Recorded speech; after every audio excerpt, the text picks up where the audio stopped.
Hi, Sue. How are you? Everything okay with you? Hi, yes, I'm doing great. Thank you so much. How are you doing? I'm great, and I'm even better now that I'm talking to you. Pitch Black Sunset is Hellfreaks' fifth album that will be released on the 14th of April. What can the metal fans expect from this album? Well, it is a kind of cliche to say that the melodic parts are more melodic and the aggressive parts are more aggressive, but that's pretty much it, what's going on here. So, we are doing a mix of punk music and metal music and also influenced with some hardcore music. And I think this is the most aggressive record we've ever done. So for the metal fans, it's definitely uh, the album to grab from all the albums so far. But it's still something. I mean, as I said, we're really like mixing our favorite genres. So it is. I think it is cool for everyone who is into rock music and who grew up the way how we grew up. I mean, I personally I grew up with punk music and with hardcore, listening to hardcore bands and listening to metal music. So yeah, it's going to get wild. Yeah, and it's a great album. I think Thank you. everyone will enjoy it. I hope to. I Now, hope that too. now, Hellfreaks have developed their own sound throughout the years. How do you mix all your different influences?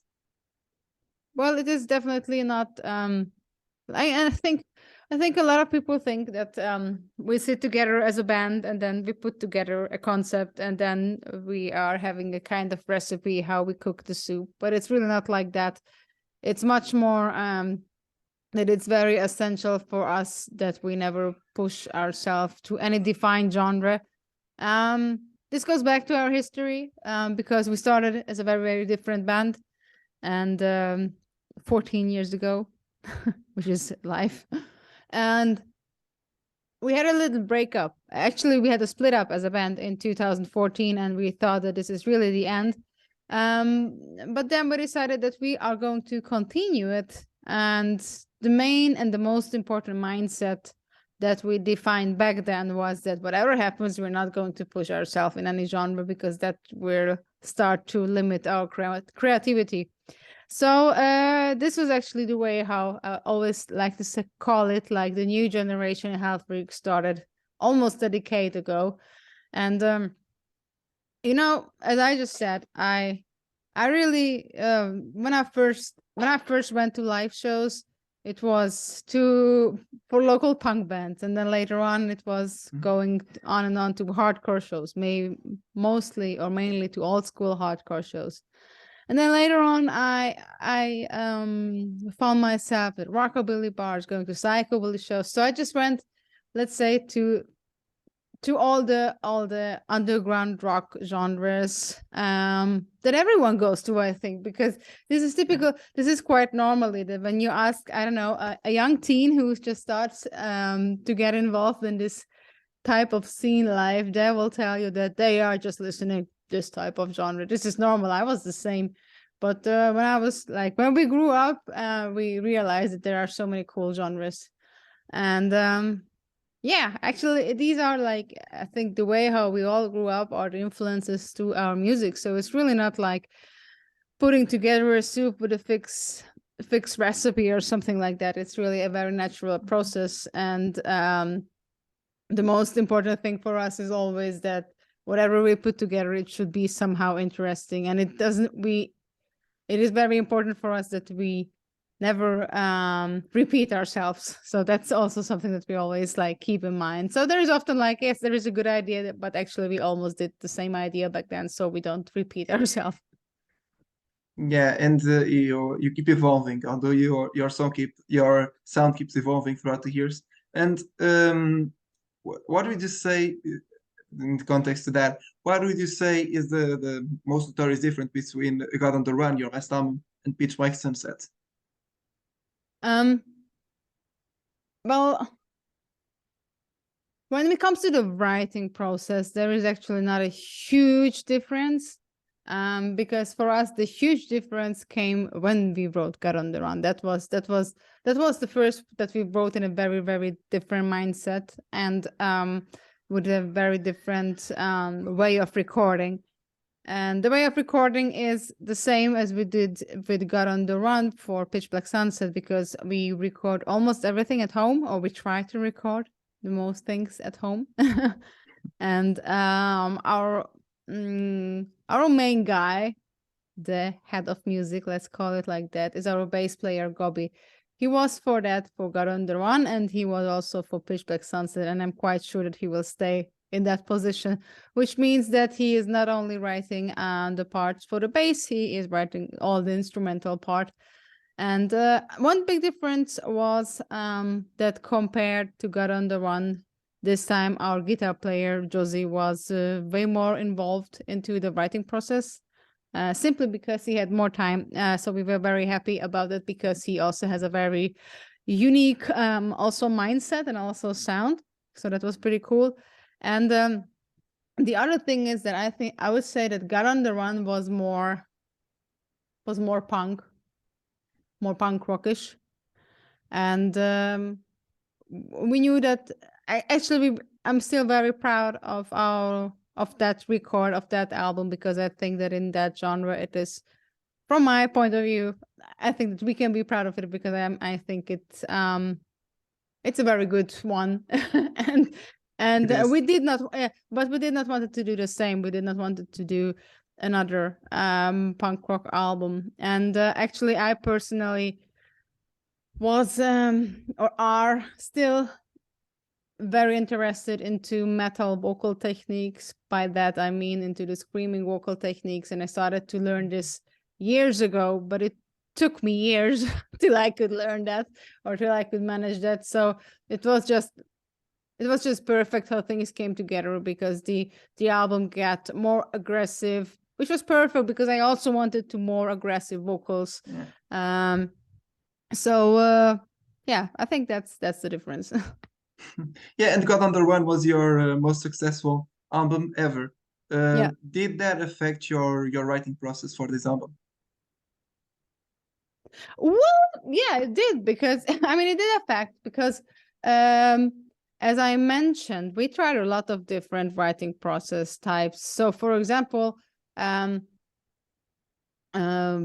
then, at the very, very beginning of the band, we always went to a studio and recorded all the parts on the studio. But people don't really know it. A studio costs a hell lot of money. So whenever you go into a studio, you have a very there is a big time pressure on your shoulders. So it's often that you record something, or at least as a band like us, there's often that you record something and you feel that if you would have more time, or if it just would be another day, you maybe could do it better. But as there is no time and there is no other day, you have to take whatever that moment was, how it was recorded in that moment. And even Astoria, our third album, was written that way. But God on the Run was the first album where we recorded even the vocals, actually, like in my little flat where you just can see a room of it. Well, actually, there are not many more rooms of it, so there's not much more to see. But here in my flat, I have the opportunity to practice vocals, because a little room which was made to store food, it is a very tiny room, we changed it to a vocal booth, so I can practice their vocals and I can record the vocals.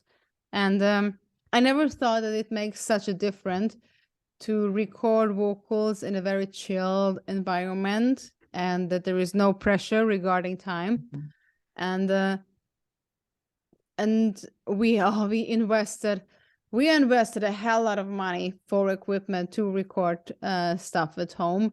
And also, as I just said, Gobi, our bass player, he is educating himself literally every fucking day, all day long, in recording and in mixing and stuff like that. So we couldn't do it without him. And God on the Run was the first album when we did it like that.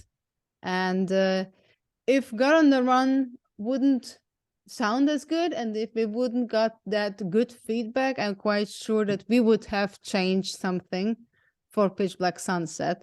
But because it worked so good and because it resulted in our most successful album ever, we did not want it to change this because it worked out well. So why do you fuck up something that works good?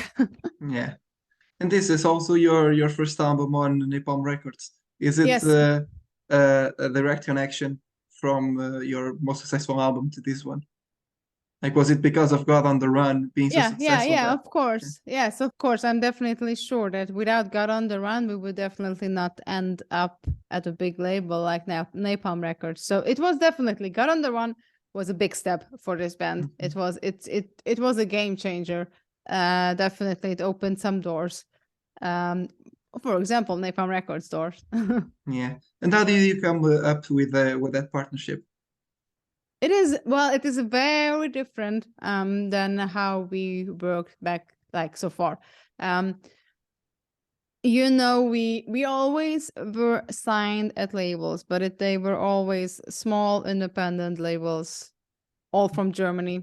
Even though we are from Hungary, but the labels were all from Germany, and it is of course it was a huge help to have a small label. But even though if you have a small label, even though it means that you have to do everything by yourself, really everything. So I was used to for I was used to do the booking and the management and the promotion and everything. Like people don't really see how much work behind even such a small band like us. I mean, Yeah. compared to the big ones, there is such a huge work, which is not about the music, which is literally just about the organization. And we did that by ourselves from day one. And this was also one of the reasons why actually I really personally wanted to end up at a bigger label, because I really felt like that I'm close to a burnout, because it was too much to handle. And I felt that I wasn't able to max out everything anymore, because I was just way too tired. It was just way too much, and I couldn't focus Mhm. anymore on music because all of my free time went for the organization part, and it wasn't very fun anymore, to be honest. So it was a big relief to find someone as a partner who can help also in these cases. We still have to do a lot of by ourselves, but actually there is a huge network behind Napalm Records that we could never reach by ourselves as a small independent band. So it definitely has its positive sides, even though I have to tell you that sometimes it is not easy to give out the control if you have the full control for years. Yeah. That's not easy. Yeah, and but I think it's Napalm Records also must have gave you a lot of connections to the outer world that you never had as a small independent band. Yes, well, I mean, I think the simplest example that everyone understands is um back then when we released a video, we always released it on our own YouTube channel. We have 10 or 11,000 subscribers, which are actually quite a nice number. So I don't think Yeah, that we have to be ashamed of that.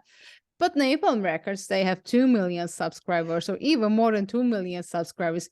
You cannot compare these two yeah, platforms. So, of course, um, that's also why we were why it was so important for us to do so many music videos, because we wanted to use that platform, because we wanted to use wanted to reach out to these people who are already there. So yeah, it is, as you just said, that there is a big network. yeah. And I can speak for myself. If it wasn't for Napalm Records, I would never heard of Yeah. Hellfreaks, probably. I didn't know you prior to this album, which was a shame because you are extremely talented. I think you should be proud of that. Uh, Now, what does Pitch Black Sunset talk about lyrically? It is so just so I think it's important to know that the background of this album is when it was written, because we started to write it when COVID was still very active. We started to write it when just in our neighbor country in Ukraine the war started. We write the whole album while we faced a very drastic inflation in our country. So life turned out unexpectedly harder than we thought. The lyrics are, even though the lyrics are not about these topics, the lyrics are about actually about opposites. It's about the past and the future, like our song All Tomorrows. It's about hope and despair. It's about chaos and harmony. It's about Eastern and Western culture. And it's also about death and life. It's all about opposites. I'm not saying that the album was written by a concept, because it was not. Yeah. Actually, I just went from song to song. I'm always writing about things that are going on in my head. So it's never, there is never a project that I take that I want to write about. It's really just what's going on in my head. And when the whole album was written and I took a step back, I realized that, oh, actually, there is a concept. It came unconsciously. So that's also why we choose that album name, Pitch Black Sunset, because it reflects to darkness and light. And that's also why we created that album cover with a bright sunflower in the middle, surrounded with the darkness. Yeah, it all fits into the concept. Now, moving on to your singing process, you have developed throughout the years a very unique singing style. How did you Thank come you. with this mix of different influences? I actually,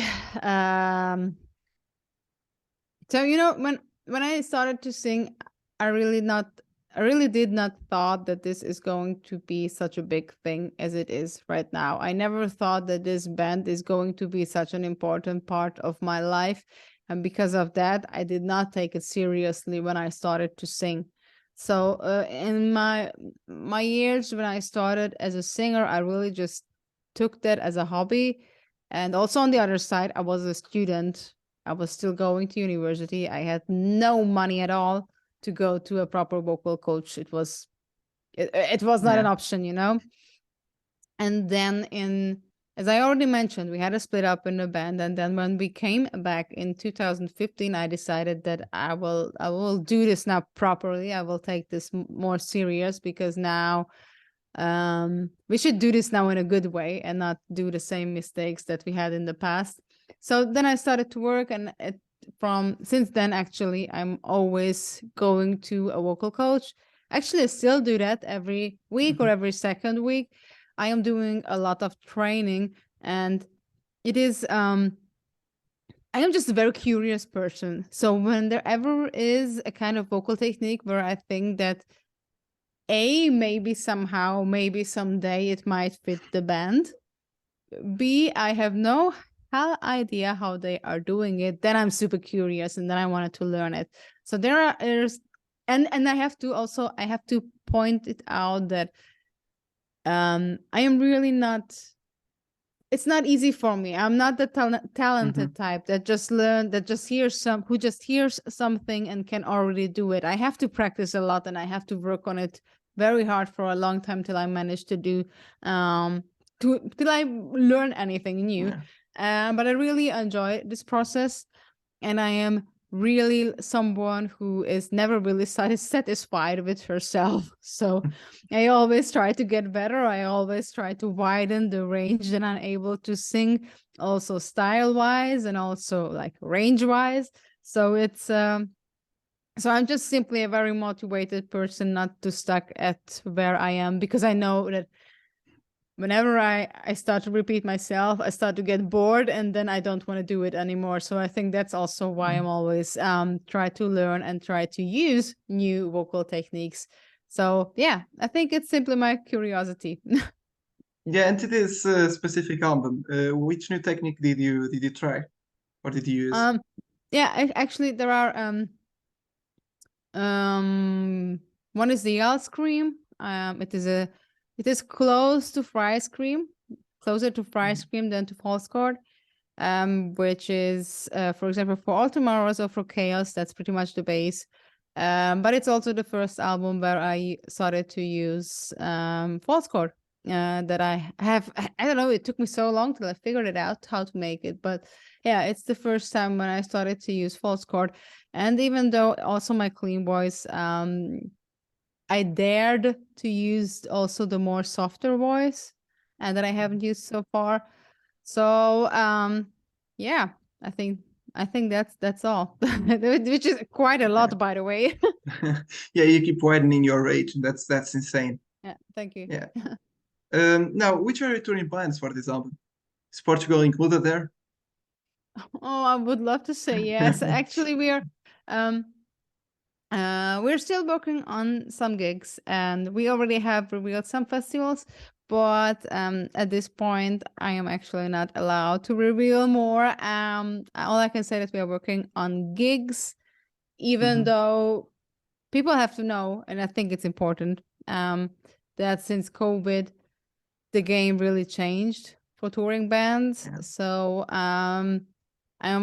it is great that the bigger bands can already tour exactly the way how they did back then. But so many smaller clubs closed, or so many smaller clubs only take bands who they are sure with to make a full house to have a sold out show. That it's now way more trickier than it was in the past. So that's why I also want to make a shout out here that people, you should really go to shows and support your scene, because I think now it's more important than ever. Because I see that bands are really struggling, and the only way to get out is if there is an even bigger support than it was. And yeah, I think the fans can do a lot here.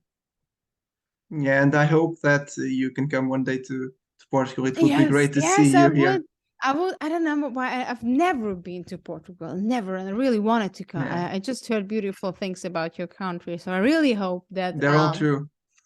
Yeah, I'm sure it is. I'm sure it is. So it's on my bucket list. You. Yeah, well, if the chance comes, don't waste it. Yeah, definitely. No worries. Like, if there is a chance, we definitely take it. Yeah, great. I would love to see you here, you know. Now, what's the next step for the Hellfreaks? Well, now it's just 3 weeks and the new album is out, and the new album will come out with a new music video, which is, again, super excited. But if this wouldn't be enough, we still have, it's unbelievable, but we still have one more music video that we're going to reveal after the album is out. So we are in the middle of very exciting times, because since January we released 3 singles.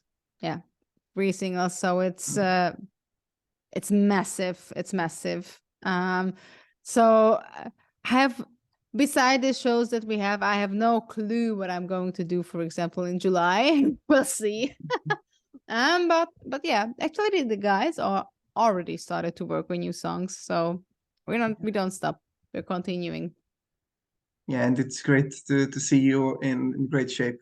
Well, thank you, Sue. It was an honor. Would you like to send any message to your Portuguese fans?